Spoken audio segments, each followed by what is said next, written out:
लगन, निष्ठा और साहस, इन तीनों के द्वारा हम अपने लक्ष्य को पाने में जरूर कामयाब हो सकते हैं। कुछ ऐसा ही संदेश देती हुई मेरी आज की कहानी है गांव की गोरी। नमस्कार, मैं नीलिमा शर्मा नित्या आज अपनी एक नई कहानी लेकर आप लोगों के समक्ष पुनः प्रस्तुत हूं। कहानी का शीर्षक है, जैसा कि मैंने बताया, गांव की गोरी। प्रदेश के अंदरूनी इलाके के एक गांव में आज बहुत चहल पहल थी। उस गांव से करीब 2 किलोमीटर की दूरी पर एक नदी बहती है और आज उसी नदी के किनारे बड़ा सा शामियाना लगा हुआ है। देहात के इस शामियाने में आज प्रदेश के कई बड़े नेताओं सहित काफी लोगों की भीड़ इकट्ठी थी।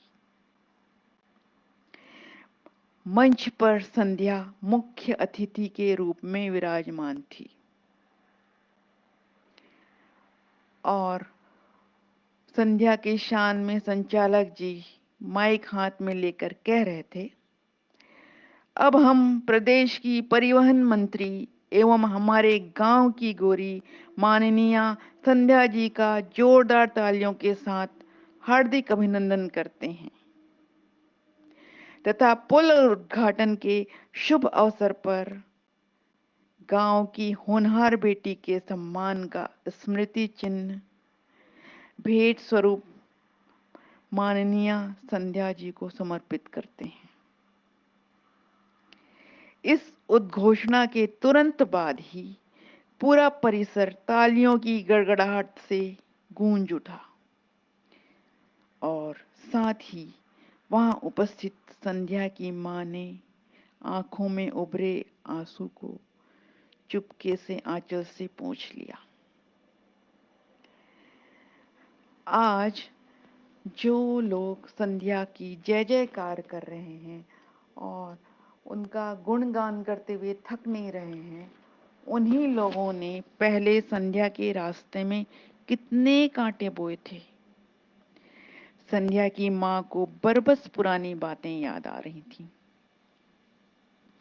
संध्या, जिसका जन्म एक ऐसे गांव में हुआ था जहां वह यह बातें सुनते हुए बड़ी हुई थी कि कैसे नदी में बाढ़ की वजह से उसकी दादी अपनी बीमारी के इलाज के लिए शहर नहीं जा पा रही थी और ले देकर उन्हें शहर के अस्पताल पहुंचाया गया तो बीमारी बढ़ने और इलाज में देरी होने के कारण वह 2-3 दिन में ही परलोक सिधार गई और बाद में जब उनके पार्थिव शरीर को वापस गांव लाया जा रहा था तो नदी पार करने के पुख्ता इंतजाम नहीं होने के कारण मृत शरीर के साथ संध्या के पिताजी को तेज बारिश में पूरी रात नदी के किनारे काटना पड़ा।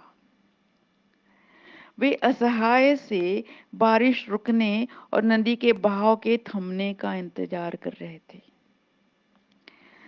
जब भी संध्या अपने पिताजी से इन बातों को सुनती थी, उसका मन विह्वल हो जाता था, वह बेचैन हो जाती थी। पिताजी, हम हमारे गांव की नदी में पुल क्यों नहीं बनवाते? संध्या ने कितने ही बार अपने पिताजी से पूछा था। बेटा, ये काम तो सरकार का है और हमारी सरकार गांव की प्रगति के बारे में कहाँ सोचती है? उसके पिताजी ठंडी आंख भरकर जवाब देते थे।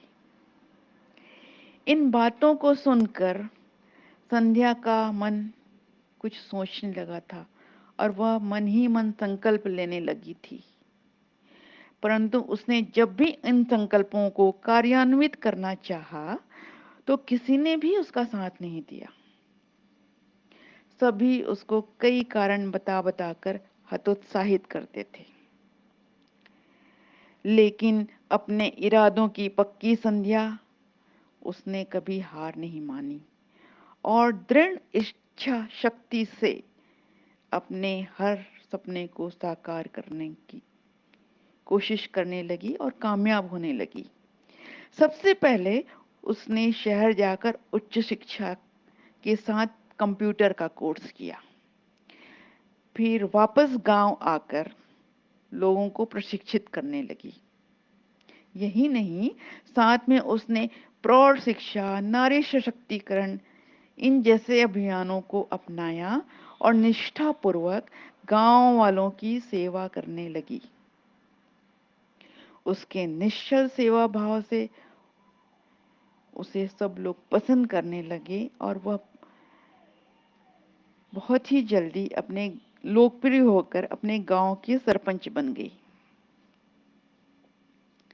बाद में जब वह विधायक पद के लिए कोशिश करने लगी तो वही गांव के सभी लोग उसका पुरजोर विरोध भी करने लगे।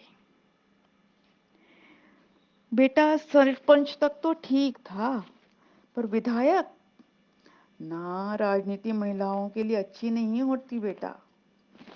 पिताजी बार बार यह बातें बोलते और माँ भी लोक लाज और संध्या की माँ भी लोक लाज और शादी ब्याह की बात करके उसे रोकने की कोशिश करती थी। परंतु संध्या तटस्थ थी। वह संयमित स्वर में समझाती थी कि गांव की जो भी प्रगति करने की जरूरत है वह राजनीति से ही संभव है। इसलिए मुझे राजनीति में जाना है और इसे ही जरिया बनाकर अपने गांव का चहुमुखी विकास करना है। और गंदगी कहाँ नहीं होती पिताजी। आप भले तो जग भला, ये बात आप लोगों ने ही तो मुझे सिखाया है ना माँ। तो अपनी सीख पर, मुझ पर, मेरी परवरिश पर भरोसा भी तो कीजिए ना। संध्या आत्मविश्वास से बोलती। आखिर उसकी हिम्मत और निष्ठा रंग लाई और विधायक बनते ही सबसे पहले संध्या ने गांव की नदी पर पुल बनवाने की पुरजोर कोशिश करनी जारी कर दी। अपने गांव और अपने गांव के जैसे प्रदेश के और भी गांवों को हर आधुनिक सुविधाओं से संपन्न करवाना उसका लक्ष्य था।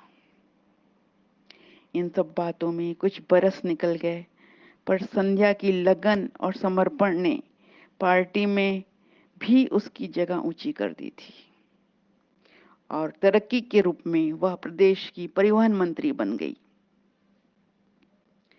आज अपने गांव के नदी के पुल का उद्घाटन कर इस गांव की गोरी ने लोगों को राहत देने के साथ अपनी दादी को भी सच्ची श्रद्धांजलि दी है। चारों तरफ लोगों के मुख से यही बातें निकल रही थीं। लेकिन संध्या का मन कह रहा था कि अब किसी मजबूर मुसाफिर को बरसात की रात में नदी किनारे इंतजार नहीं करना पड़ेगा। संध्या की ये आत्मिक संतुष्टि और तसल्ली उसे आगे और भी नैतिक कार्य करने के लिए उर्जित कर रहे थे और वह मन से ईश्वर को धन्यवाद भी दे रही थी। धन्यवाद।